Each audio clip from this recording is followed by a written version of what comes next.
Saya pernah dengar cerita bahwa buyut panjenengan Kiai Haji Syuaib bin Abdul Razak merupakan salah satu pendiri Pondok Sarang, pernah mondok di Kajen dan nyantri di Kiai Haji Murtado dan Mbah Abdullah Sepuh.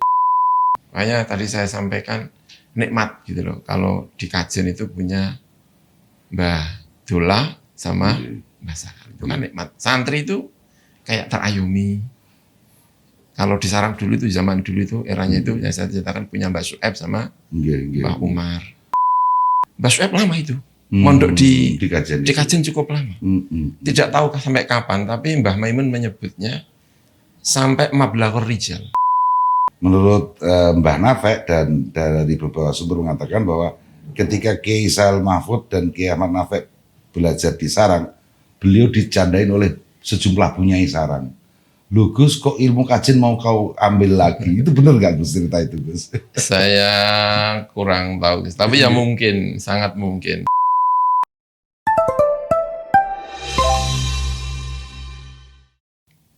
Assalamualaikum warahmatullahi wabarakatuh. Waalaikumsalam. Bismillah, alhamdulillah, wassalatu wassalamu ala rasulillah wa ba'd. Ahmad Nadhif Abdul Mujib dari studio Matolek TV. Dalam acara kegemaran kita, Teras Matolek, kali ini mendapatkan kehormatan seperti biasanya, tamu-tamu istimewa. Yaitu Agus Kiai Haji Dr. Abdul Ghafur Maimun LCMA. Sahabat dan guru saya sejak di Kairo semenjak tahun 1993, Al-Qarnil Madhi. Nah, itu yang tadi barusan kita bicarakan sebelum kita take video, bahwa I feel so excited. Saya sangat bersemangat sekali kali ini dapat tamu Gus Ghafur di Teras Matolek.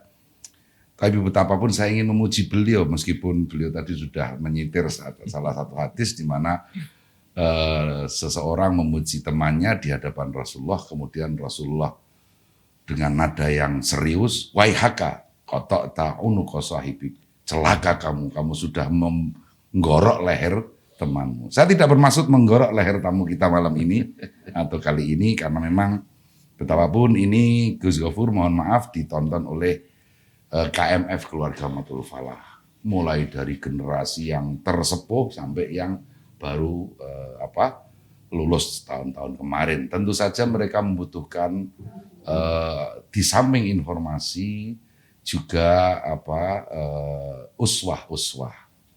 Saya bermaksud memuji tamu kita ini dalam rangka mencari uswah untuk keluarga Matul Falah. Baik, tanpa banyak bicara, jadi tamu kita Gus Ghafur gitu kita sebut, yaitu dari Sarang, tepatnya dari Gondang Legi. Gendang Rojo. Gendang Rojo. Ya, Al Anwar 3. Pengasuh pesantren Al Anwar 3 sekaligus ketua Sekolah Tinggi Agama Islam Al Anwar.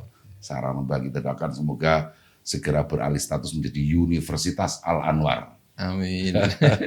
Tidak hanya melalui institut tapi langsung universitas begitu. Gus Ghafur, selamat datang. Nazaltum ahlan wa halaltu sahlan, ni'mal maji hukum. Ini di tengah-tengah kesibukan beliau ini, Masya Allah, menyempatkan pinarak di studio kami. Kita akan bincang-bincang santai aja Gus. Ini kan hanya macam-macamnya untuk syuting saja gitu loh Gus. Jadi biar kelihatan profesional begitu. Pondok Kajen dan Sarang merupakan pondok yang cukup terkenal di Pantura, alhamdulillah, Jawa Tengah. Dari keduanya lahir banyak tokoh-tokoh masyarakat, bahkan tokoh nasional. Berdasarkan kisah kakak kami, Gus Abdul Qayyum Mansur, yang tempo hari sempat kita ajak podcast seperti ini, Gus. Beliau menyebut pada eranya ada dua tokoh muda yang menjadi kebanggaan, yaitu Mbah Mahfud, ayahanda Kiai Sahl Mahfud, dan Mbah Zubair, ayahanda Kiai Maimun Zubair atau Simbah Panjenengan. Itu kata Gus Qayyum seperti itu. Dua tokoh muda yang kalau beliau ingin menyamakan sebagai Mu'adz bin Jabal. Mu'adz bin Jabal. Iya, muda yang tapi kealimannya yang luar biasa. Kebanggaan NU pada saatnya. Nah, Kemudian juga ini diwarisi oleh kedua putranya antara Mbah Sahal dan Mbah Maimun. Tinggal ini cucunya yang sudah mewarisi yang dari sarang, sedangkan yang dari Kajen nggak tahu kemana. Belum ketemu Gus. Sudah sangat Nah, Gus. dan jadi mohon kalau mungkin ada tambahan-tambahan cerita Gus tentang itu. Mulai dari Mbah Mahfud dan Mbah Zuber yang dari Panjenengan. Sumonggo. Di wilayah Pantura ini kan orang terkenal itu lebih karena ngalim ya. Kalau ngaji kitab itu ya kalau misalnya tidak disebut lebih digemari daripada misalnya kumpulan-kumpulan pikir gitu ya. Minimal bisa seimbang. Kan ada yang di sejumlah tempat itu kalau majelis zikir itu rame, tapi kalau di pengajian kitab kurang rame. Tapi kalau di Pantura ini saya lihat ya minimal itu seimbang. Kalau tidak disebut lebih kuat ngajinya. Oh, ya. Minimal seimbang, kalau tidak ya tetap lebih kuat ngajinya. Misalnya baca kitab Tafsir Jalalain kalau di sarang itu ya majelis paling rame. Misalnya Gus Koyum, kalau menyebut Gus Koyum tadi, Gus Koyum punya majelis ngaji, ya itu mungkin yang rame di Lasem. Di Kajen, majelis ngaji yang baca kitab, dulu ada Mbak Nafe. Sekarang yang muda-muda, yang mungkin sudah mulai tua ya, itu juga ramai. Jadi masyarakat itu jadi cara menghitung itu ngalim dan tidak itu lebih proporsional, lebih rasional. Dia ngaji apa, pinter apa, bidangnya apa.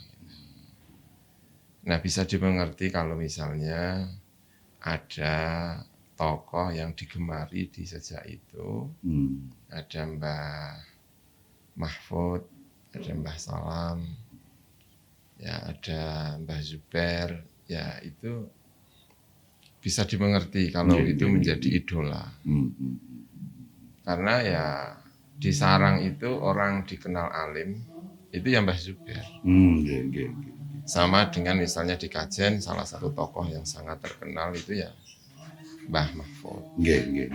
Jadi kalau mereka kemudian dua tokoh ini, Gus Koyum yang bilang bahwa kami punya idola, yaitu mewakili kaum santri. Ya bisa dimengerti, saya bisa merasakan itu.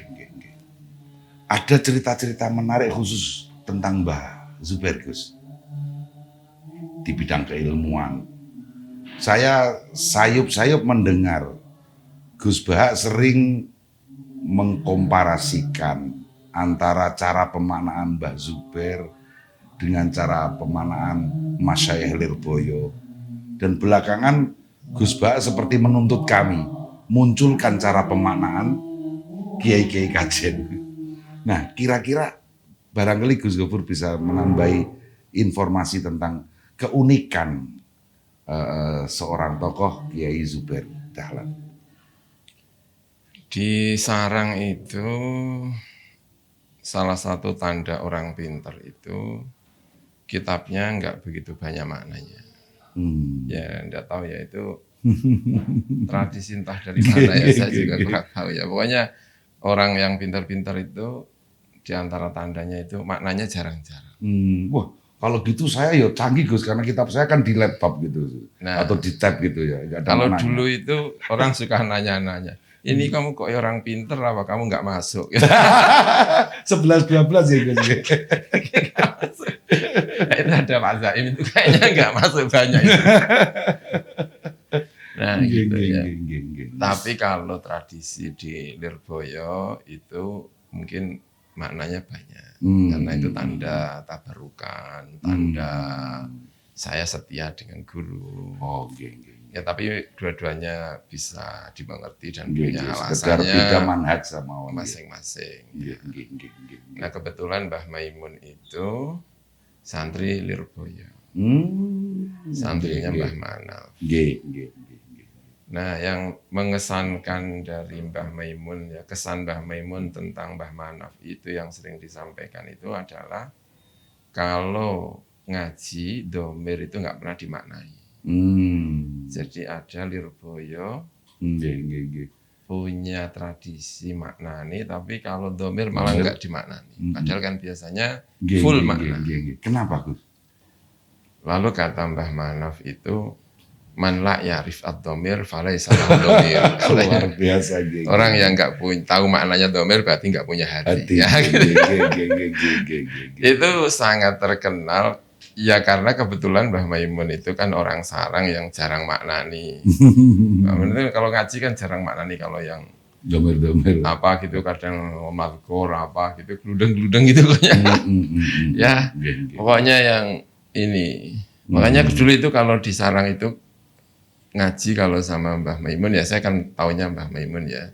Saya tidak melangi Mbah Zubair, tapi saya pikir itu sama. Sama gitu kan. Ya, karena ya kira-kira bisa dibaca. Hmm. Itu yang ngaji sama Mbah Mun itu mesti orang-orang santri-santri senior. Oh. Nggak ada Nggih, santri. nggih. Pemula betul. Pemula itu nggak ada. Nggih, nggih. Ya karena itu tadi ada Nggih, nggih, nggih. nggak begitu banyak maknani apa gitu. Nggih, Jadi nggih, nggih. dan itu membuat apa ya semangat, membuat semangat tersendiri untuk berani membaca kitab tanpa Makna. makna. Nggih, nggih. Ya.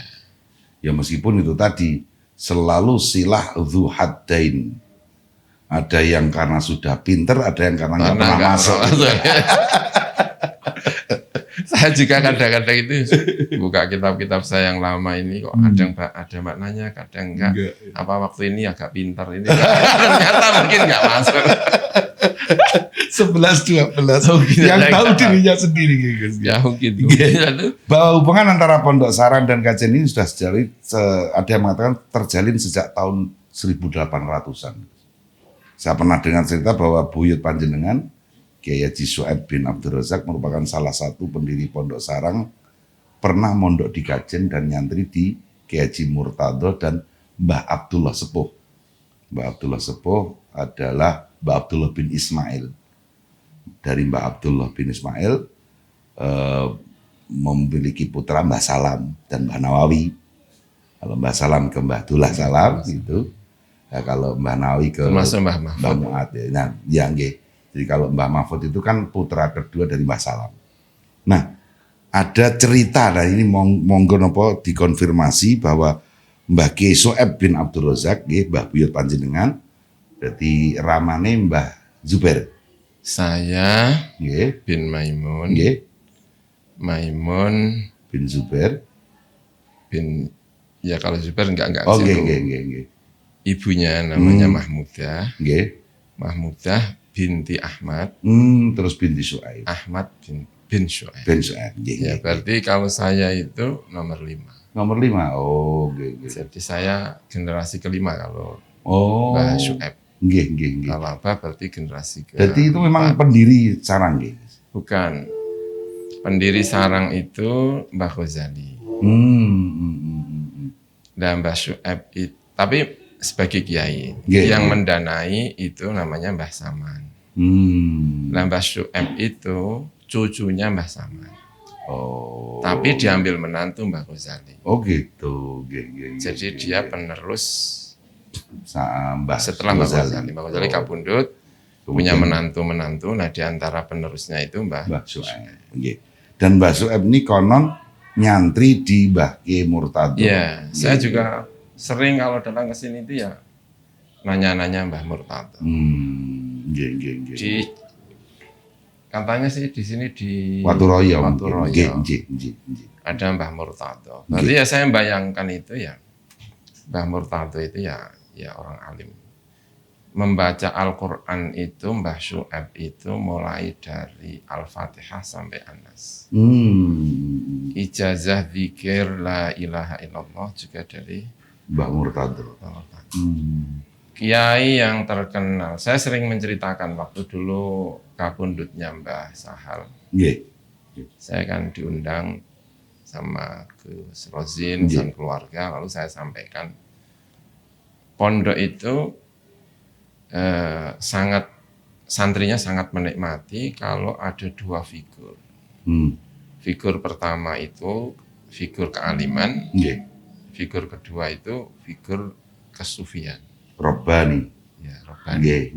Kalau dulu kan Kanjeng Nabi Muhammad kan dua-duanya ada ya. Tapi kan kadang generasi berikutnya itu spesifikasi terkenal fakihnya, kadang terkenal tasawufnya. Tukang wirite. Gitu. Nah, waktu itu kan saya sampaikan di kajian itu sangat beruntung karena dulu itu ada figur Mbah Dullah Salam sama Mbah Sahal. Ya Mbah Sahal ya khusyuk ya, tapi kan dikenalnya sebagai fakih. Mbah Dullah ya fakih, tapi kan terkenalnya kan tasawuf. Jadi kalau orang kepingin melihat tasawuf ya melihat Mbah Dullah. Orang kalau kepingin melihat fakih, cara berpikir yang terstruktur kan melihatnya Mbah Sahal. Nah di sarang itu juga begitu. Nah di sarang itu ketika Mbah Syuaib itu terkenal tidak fakihnya, tetapi terkenal tasawufnya. Nah, di sarang waktu itu yang terkenal fakihnya, terkenal ilmu baca kitab, alim, itu namanya Mbah Umar bin Harun. Sama-sama menantu dari Mbah Ghazali yang saya ceritakan. Nah, Mbah Syuaib itu mengambil tradisi tasawuf itu dari kajian. Dari Mbah Kiai Murtado. Itu pula yang menurut Gus Baha mengapa dalam risalahnya Mbah Yai Maimun disebutkan guru-guru Mbah Zubair itu ketika menyebutkan nama Mbah Murtado itu diberi Al-Alim Ar-Rabbani. Pada saat beliau menyebut guru-guru yang lain atau sanad-sanad yang lain itu hanya Al-Alim Al-Alama. Tapi khusus Mbah Murtado itu pencermatan Gus Baha seperti itu. Jadi gini, ada Kiai Murtado itu dua ya, sama-sama Robbani, sama-sama alim. Ya. Di sarang juga ada namanya Kiai Murtado. Yang di kajian juga Kiai Murtado. Kalau Mbah Zubair itu mungkin menanginya Mbah Murtado yang ada di sarang. Tapi saya juga kurang yakin. Saya kira kalau tidak menangi itu sudah sangat. Di situ tertulis Al-Alim Ar-Rabbani Kiai Murtado dari kajian. Nah kalau dari kajian itu berarti gurunya Mbah Syuaib, bukan gurunya Mbah Zubair. Ya. Nah Mbah Zubair itu Mbah Syuaib, Mbah Syuaib itu ngaji di kajian itu umur 20 tahun, sekitar itu. Tahun 1860 sekian. Kalau tadi disebut juga muridnya Mbak Abdullah. Ya. Mbak Abdullah Sepuh? Ya, Mbak Abdullah Sepuh. Ya, Mbak Abdullah Sepuh. Itu juga mungkin benar. Mungkin benar, tapi saya belum confirm ya. Belum confirm. Tapi saya ingin lihat biografi Mbak Abdullah. Karena yang saya tahu ya, di kajian itu, ya nanti kalau salah didirikan Matoli'ul Huda, Maslakul Huda. Ya. Itu didirikan oleh Mbah Mahfud tahun 1910. Kalau tahun 1910 itu didirikan oleh Mbah Mahfud, ayahnya kan Mbah Salam. Leres, betul. Nah, ayahnya Mbah Salam berarti kan Mbah Abdullah Sepuh. Nah itu kira-kira tahun 1860-an. Dan itu Mbah Syuaib lama itu. Mondok di kajian cukup lama. Tidak tahu sampai kapan, tapi Mbah Maimun menyebutnya sampai Mablaghur Rijal. Oh, dari 20 sampai Mablaghur Rijal. Ya. 40-an lebih berarti. Ya kalau 40 ya enggak lah. Mungkin sekitar 30 atau berapa Mablaghur Rijal. Tapi ya sudah siap untuk nikah, siap untuk memimpin pondok. Sudah tapi ya saya pikir itu sekitar umur mungkin 35 ke atas. Enggak lah, mungkin sekitar 30-an. Jadi itu 10 tahun atau berapa itu cukup lama. Ya. Nah, itu di eranya siapa ya? Saya kurang tahu. Karena yang disebut oleh Mbah Mumin itu adalah Mbah Murtado. Baca Quran, tahlil apa? La ilaha illallah. Gitu. Kayak guru menyebutnya itu antik gitu. Menyebutnya itu guru yang luar biasa. Nah, karena itulah ketika pulang dari kajian, beliau itu kan anaknya pedagang kan kaya kan. Ya, Mbah Syuaib itu orang kaya. Karena yang mendirikan pondok, yang mendanai kan mbahnya. Nah, perdagangan itu diwarisi oleh Mbah Syuaib. Karena itu kaya. Tapi kemudian perjalanan hidupnya itu menjadikan beliau itu sangat sufi. Sampai beliau dalam tulisan Mbah Main itu disebut tolak dunya salasan. Padahal pada saat yang sama kaya. Saat itu pokoknya gitu ceritanya. Makanya kiai-kiai sarang itu kalau maksudnya betapa pengaruhnya tasawuf, pengaruhnya guru ya. Kalau ada imam kok di belakangnya itu Mbah Syuaib, itu takut gimana ya? Mundur kalau bukan nggak berani mundur mungkin, tapi redek atau apa gitu loh.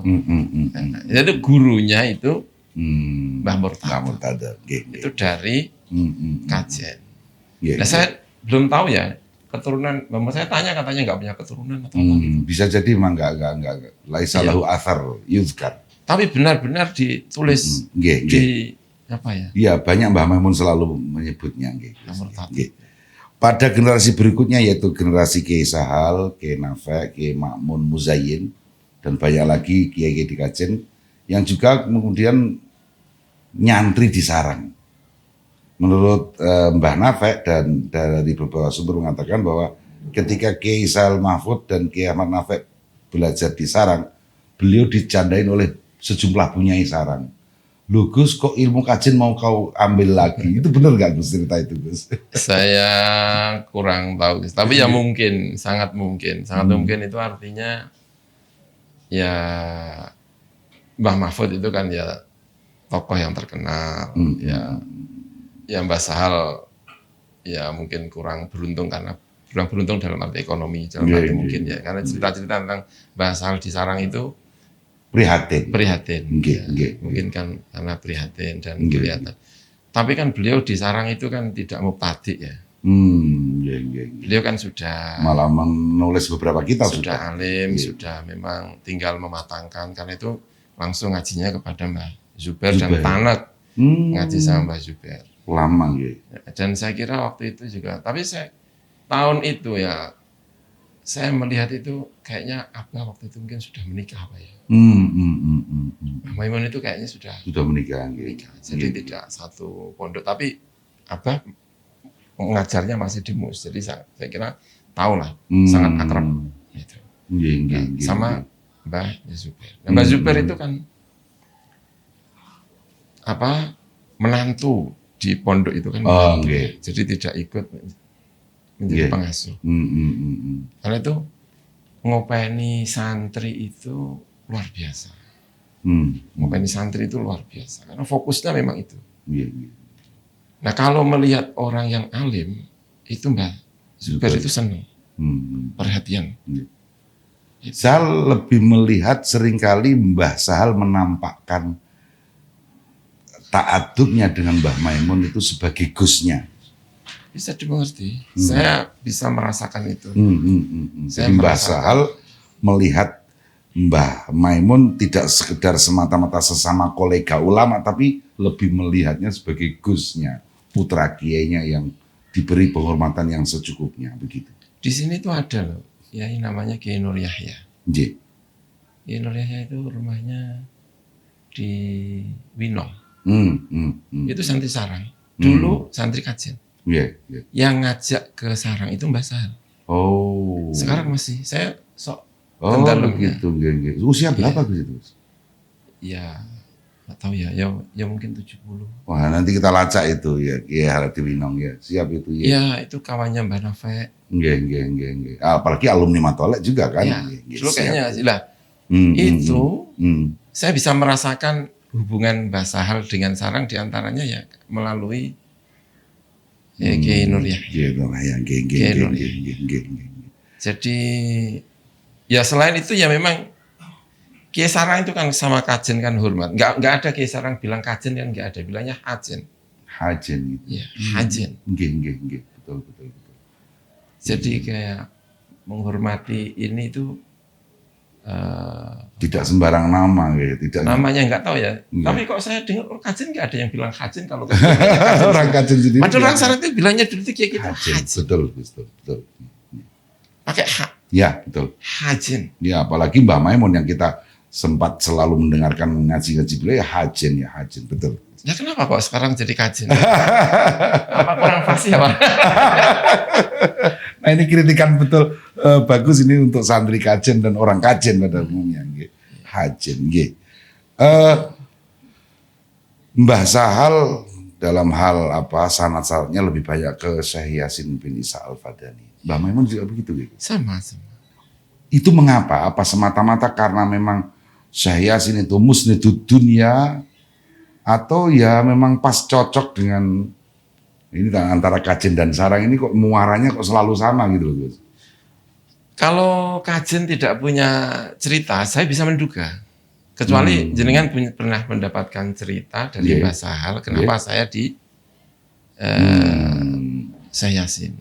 Tapi begini, ya kalau saya sebagai putra Mbah Maimun ya merasakannya itu begini. Tampaknya Mbah Zubair itu sering menceritakan tentang Mbah Sahal. Mbah Zubair, Syekh Yasin kepada murid-muridnya, kepada anak-anaknya, gitu ya. Mungkin ya. Karena gini, Mbah Zubair itu cerita begini, saya haji tahun sekian, saya juga nggak hafal, tapi umurnya sudah agak tua. Tua itu artinya dibandingkan dengan Syekh Yasin. Ya umur mungkin sekitar 50 atau berapa lah, atau mungkin mendekati 60. Pokoknya sudah cukup dan sudah menjadi orang top sebagai guru di pondok. Itu datang ke Mekah. Cerita, saya di sana itu ketemu anak muda, pinternya luar biasa, namanya Syekh Yasin. Saya ngaji sama dia. Saya mendapatkan ijazah Taklimul Afar, itu dari Syekh Yasin. Itu cerita dari Mbah Zubair. Nah, beliau itu umurnya lebih tua. Daripada jadi Syekh kayak, Yasin. Jadi kayak misalnya saya gini ya, terus saya cerita kepada santri-santri saya, cerita sama anak saya itu di sana ketemu dengan anak muda alim, saya mendapatkan ijazah dari dia, omongannya juga enak, kan santri kan tertarik ya. Termasuk Mbah Sahal. Nah mungkin termasuk Mbah Sahal, karena itu guru itu ya kayak seperti ceritanya Mbah Su'eb. Itu ya kalau Maman kalau menceritakan ya kenapa kok jadi begitu ya pengaruh utamanya ya Mbah Murtado karena guru. Ya kayak cerita tentang mungkin ya pengaruh guru-guru itu memang saya itu makanya seringlah guru-guru pesantren itu sering disampaikan, ayolah kita dulu sudah dipengaruhi oleh guru-guru kita. Kan saya yakin Gus Natib ini kan dipengaruhi oleh Mbah Dola. Sama sekali dipengaruhi oleh Mbah Sahal. Tapi kan pertanyaannya sudah mempengaruhi siapa gitu kan? Iya. Nah itu loh masalahnya itu. Nah kayak cerita tentang mungkin ya saya ingin konfirmasi tentang sanad-sanad seperti itu loh. Ya, konfirmasi tentang misalnya Mbah Sahal, fikihnya, terus dan Mbah Zubair cerita ngaji sama anak muda itu bukan penilaian ya, bukan kayak misalnya kan kalau saya misalnya ketemu dengan anak yang baru usia 25, tak delok ki yo bocah rondok pinter. Kan nilai namanya. Iya. Tapi kalau bahasanya saya kekaguman ngaji padahal kan usianya tuh udah jauh lebih tua ya. Kan kalau saya kan punya kecenderungan ya, kan tidak baik maksudnya ya. Iya. Kalau saya melihat anak muda yang pinter kan ngomongnya kan tak sawang ki bocah ya rada pinter. Kan wajahnya itu kayak Iya. gimana ya? Iya. Tidak memberi spirit bahwa penghargaan terhadap orang pinter itu tidak mengenal usia gitu. Mm, mm, mm, mm, mm, mm, mm. Nggih, nggih, nggih. Betul, betul, betul. Nah itu. Nah sama dengan ya banyak kiai-kiai lah kalau cerita tentang pengaruh guru. Makanya tadi saya sampaikan nikmat gitu loh. Kalau di kajian itu punya Mbah Dola sama Mbah Sakar. Itu kan nikmat. Santri itu kayak terayomi. Kalau di sarang dulu itu zaman dulu itu eranya itu yang saya ceritakan punya Mbak Sueb sama Mbah Umar. Nah masalahnya itu kan sekarang kan itu kita ketika di Kairo kok nggak menemukan Gus ya? mungkin kurang cari. Setidaknya yang sampai pada level umum Gus, kan hanya orang-orang khusus seperti jenengan yang mendapatkan gitu. Enggak juga. Ya semoga kita akan cari ke sana lagi loh Mas. Cari Siap. apa gitu. Karena betapapun pergaulan apa kalau dalam bahasa Gus Yahya Ketua Umum PBNU itu kan apa ya culture building antara ulama Nusantara dengan masyarakat dibanding dengan ulama di negara lain kan tetap lebih kuat ulama Nusantara gitu Gus.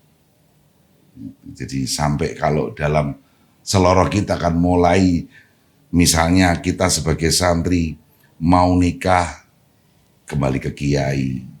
Istri kita mulai sakit-sakitan kembali ke kiai. Istri kita melahirkan minta nama dari kiai. Iya. Kita mengkhitankan anak laki-laki nyeret kiai. Kalau di Timur Tengah kan kurang ada itu yang seperti itu. Jadi culture building itu memang kuat gitu sih. Itu kalau hubungan antara guru dengan murid. Ya, saya juga dan masyarakat gitu. Misalnya Imam Syafi'i dengan Imam Malik, murid-muridnya Imam Syafi'i dengan Imam Syafi'i itu ya saya lihat itu ya sangat-sangat kuat. Mungkin karena terinstitusikan hanya dengan kampus, tidak ada tempat di mana guru dan murid itu jamaah bareng. Ya itu mungkin agak mereduksi. Ya, bagaimanapun ya kita kalau dididik dengan cara seperti itu ya mungkin agak kurang ya. Soalnya gini Mas ya, kalau saya lihat ya ini saya kurang tahu ya, tapi saya rasakan kalau soal pinter itu dimanapun asal sergap itu insya Allah pinter. Bisa. Nah ini not ya. Tapi kemudian orientasi itu kayaknya dipengaruhi oleh di mana dia belajar. Jadi kalau pinternya di mana bisa. Ya. Tapi kemudian dia belajar kepada siapa, itu yang banyak mempengaruhi orientasi keilmuannya, orientasi hidupnya. Gitu. Gitu. Jadi Mbah Sahal itu misalnya ya, Mbah Maimun, Mbah Sahal, ya. Ngaji dimanapun, ya, kan orangnya mau sergap-sergap ya. Ya kira-kira ya akan sergap. Dan kira-kira ya akan pintar. Tapi kemudian Mbah Maimun ngaji sama Mbah Abdul Karim, Mbah Sahal disarang ngaji sama Mbah Zubair. Nah, fikihnya itu menjadi agak berbeda orientasi. Saya kira-kira kalau boleh dispesifikasikan beda orientasinya apa Gus? Apanya? Antara fikih Mbah Abdul Karim dengan Mbah Zubair. Bukan fikihnya ya. Saya juga kurang tahu. Tapi Mbah Maimun itu ketika menyampaikan itu tidak hanya menyampaikan fikih, tapi menyampaikan spiritnya Mbah. Spiritnya Mbah Abdul Karim. Kalau ngaji-ngaji itu menyampaikan spiritnya Mbah Abdul Karim. Sama dengan misalnya Mbah Sueb. Itu ketika menyampaikan sesuatu kepada muridnya ya karena lama di kajian ya akan menyampaikan spiritnya Mbah Murtado. Misalnya ya, contohnya itu kayak gini ya. Ketika Mbah Zubair itu punya anak, Mbah Maimun.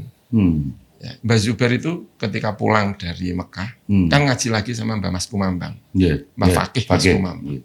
Wakil Rois Am Nahdlatul Ulama. Nah, ketika selamatan memberi nama Mbah Maimun, yang ngundang Mbah Fakih datang ke sarang untuk ikut selamatan itu Mbah Sueb. Nah kira-kira Mbah Sueb itu yang seperti ini itu dapat spirit dari mana? Pasti dari gurunya. Dari gurunya. Kalau saya Gus mohon sekaligus curhat pribadi nih Gus. Saya kalau ngajar sama anak-anak itu karena bukan barangkali, karena saya kosong nilai-nilai. Akhirnya pelariannya kan kemudian mengintrodusir nilai-nilai dari guru-guru kita gitu, Gus. Saya melihatnya itu sebagai pelarian karena nggak punya contoh pribadi, Gus. Sampai memahami, apalagi misalnya kalau seperti bagian-bagian terakhir Minhajul Abidin misalnya, itu kan keterlaluan itu Imam Ghazali mengutarakan pengalaman spiritualnya yang ya kalau sekedar penerjemah sih mudah sekali, tapi bagaimana memaknainya dengan perilaku itu paling-paling ya saya paling mudah. Mbah Dullah dulu begini, Mbah Sal dulu begini. Ya, Gitu, tapi itu Gus. kan jauh, Mas. Hmm. Ya kan, ya bukan bermaksud apa-apa ya. Gini ya. Dulu itu Atsmo apa itu yang Kompas dulu itu yang bikin polling tentang Iya. siapa itu kan. Kan enggak diberi nama siapa tokoh idola Anda. Hmm. Itu kan yang muncul di awal-awal kan tetap orang-orang yang dikenal oleh ini.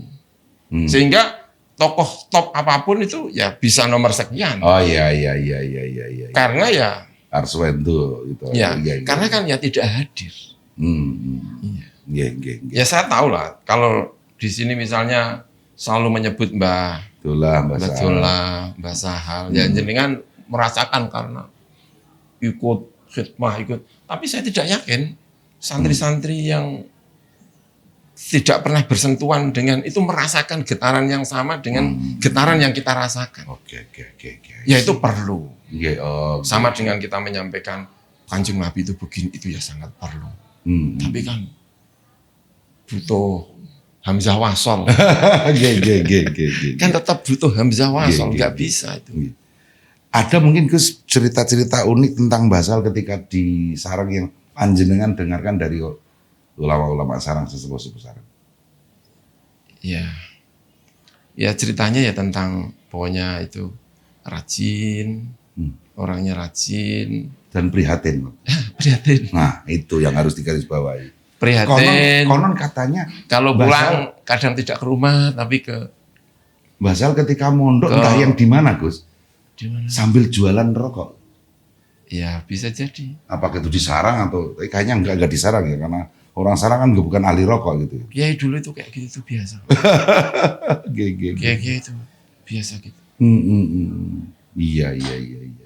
Apa saya juga jualan apa gitu. kita kan enak aja. Islam kita kan sudah enak, santri kita kan sudah enak. Iya. Jadi santri itu kan sudah kayak sudah nggak masalah gitu. Kalau dulu itu kayaknya butuh perjuangan, butuh apa gitu.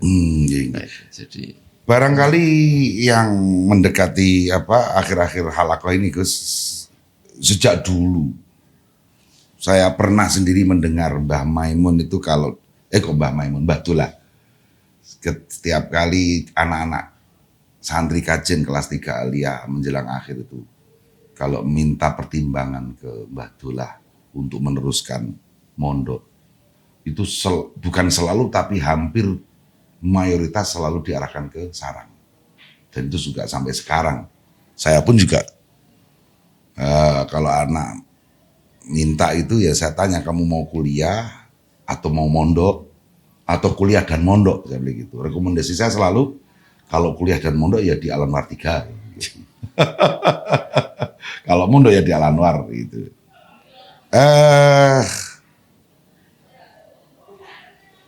Saya nggak tahu karena saya belum pernah nyantri di sarang, tetapi saya mimba bitahadus bin nikmah. Ketika Mbah Yai Maimun pertama kali rawuh di Kairo, beliau ngendikan, kamu belum pernah nyantri di sarang ya? Nggih Mbah Yai, sudah tak anggap santri sarang saja. Ya itu saya pikir sebentuk ngayem-ngayem beliau ya. Kira-kira Gus, menurut panjenengan, apa yang membuat santri kajen tertarik kepada sarang? iya itu ya. Saya kira itu kok ini loh ya, sama gitu ya. Ada kemiripan yang sangat dekat. Tradisi tasawufnya ya mirip ya kan. Yeah. terus baca kitabnya itu juga mirip. Ya. Hmm. Sama-sama punya orientasi tentang ini, baca kitab, ya cinta terhadap tanah air, Yeah, itu kan juga sama nggih. ya berpengaruh ya. Hmm. Nah, dulu itu kan mana ya, santri itu kan tidak banyak ya. Saya bayangkan itu jadi tahu, kenal gitu loh. Ya, kenal antara guru dengan murid. Itu kenal. Karena tidak banyak. Tidak masif ya. Itu bukan berarti yang masif itu tidak bagus ya. Ini cerita tentang hubungan personal. Hubungan, saya baca-baca ya, kalau saya baca-baca tulisan biografi kiai, biografi ulama, itu ya tentu dimulai dari biografinya Kanjeng Nabi, sirahnya Kanjeng Nabi. Itu kenal antara guru dengan murid itu kenal secara personal. Okay. Karena tidak banyak. Masuk dalam dunia murid. Nah, hubungan waktu itu kan di Kajen kan banyak yang di sarang ya, ada Mbah Nafek, santri-santrinya juga banyak yang di sana. Nah itu hubungannya itu hubungan personal, hubungan personal. Makanya ya ini pengen ngaji sama siapa ya ini, ngaji sama siapa. Nah, sama dengan misalnya ada orang pengen, kalau saya kepengen tahu kiai yang orientasi kebangsaannya baik, fikihnya baik, ya mesti bilangnya Mbah Sahal gitu misalnya. Lalu ini kiai yang ya betul lah gitu. Itu karena ya hubungannya itu hubungan personal itu personal, akrab gitu loh. Saya senang itu. Hubungannya itu akrab. Akrab itu gimana ya caranya? Kenal kok. Saya baca itu kenal kok. Guru itu kenal karakter murid. Itu gimana ya caranya ya? Kenal. Oh itu yang seperti ini. Itu gimana caranya itu? Nah saya masih belum bisa itu. Caranya saya ngiri, saya kadang-kadang itu ngiri dengan kiai-kiai itu. Sehingga hubungannya tidak hanya ketika mondok, tapi setelah mondok, setelah ini ya Mbah Sahal, kalau Mbah saya nanti maturnya bukan Kiai Sahal tapi Gus Sahal. Jadi nggak pernah bilang Kiai Sahal, kalau kecuali sama yang asing enggak, tapi kalau ya itu ya pasti Gus Sahal. Itu kan akrab ya. Itu kan akrab.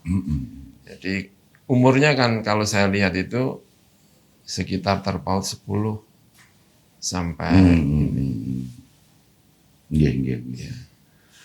Barangkali pertanyaan terakhir di kesempatan kali ini, Gus. Betapapun kita di Kajen butuh tambahan-tambahan pengalaman-pengalaman, terutama menumbuhkan minat baca kitab di santri yang tidak perlu malu-malu kita akui semakin menurun. Barangkali ada strategi kiat-kiat khusus, Gus, menjaga, menumbuhkan minat santri untuk menggemari baca kitab kuning. Ya itu problem kita ya, sebenarnya tidak hanya problem Kajen tapi problem kita.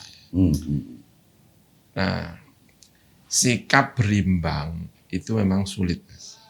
Berimbang itu sulit. Karena kadang-kadang kapasitas orang itu misalnya 100. Ya. Kita genjot di wilayah sosial. Itu bukan sosialnya 100, baca kitabnya 100. Tapi seringkali ya jadinya itu sosialnya itu misalnya 60, baca kitabnya tinggal 40. Nah, kita itu kepingin sebetulnya itu ini ya 100, ini ya 100. Tapi kenyataannya itu lebih sulit, kecuali ada tokoh sosial yang punya magnet 200, punya tokoh kitab yang punya magnet 200. Nanti muridnya bisa 100. Tapi kalau ya, tokoh sosialnya 100, tokoh kitabnya 100. Nanti kebanyakan muridnya itu ini 50, ini 50. Gitu. Itu kalau kelihatannya. Nah, kita itu nikmat itu kalau kita punya guru yang voltasenya itu 200. 200. Jadi kita ngomong, santri harus pintar baca kitab. Seperti santri harus peka sosial. Itu bisa sinergi. Insya Allah bisa sinergi.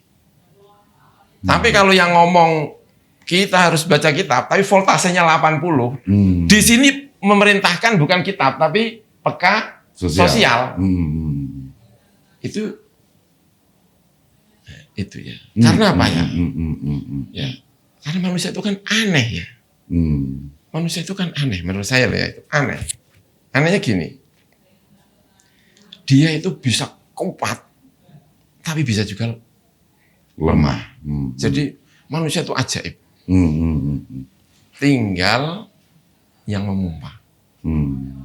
Itu. Orang yang sakit kaki dikejar anjing, itu bisa lari.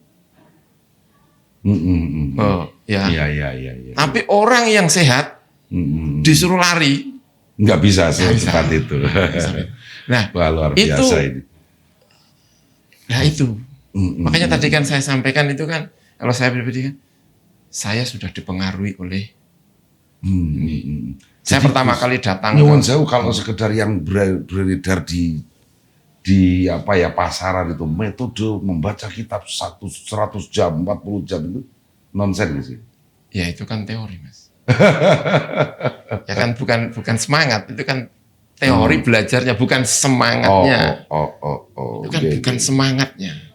Ya, bukan waziknya. Ya, bukan dia mau apa, tapi nek arep apa ini ada, tapi kan mau apanya itu loh.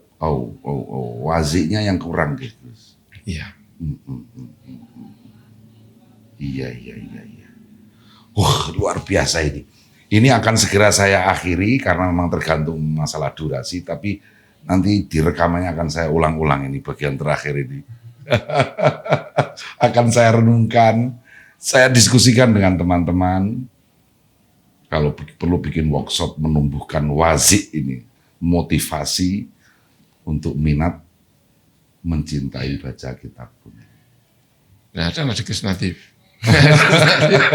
Ada kayak top. Nggih, matur suwun Gus, luar biasa. Ini karena waktu, panjenengan juga masih banyak kesibukan yang lain. Kami dari Teras Matolek, terutama dari Matolek TV, matur sembah nuwun Gus. Hampir bisa dipastikan ini akan ada halaqah kedua ini.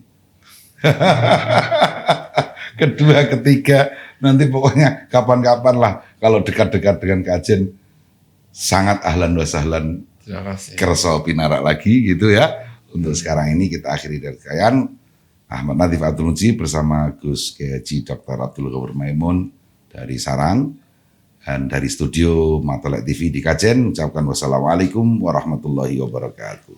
Waalaikumsalam warahmatullahi wabarakatuh.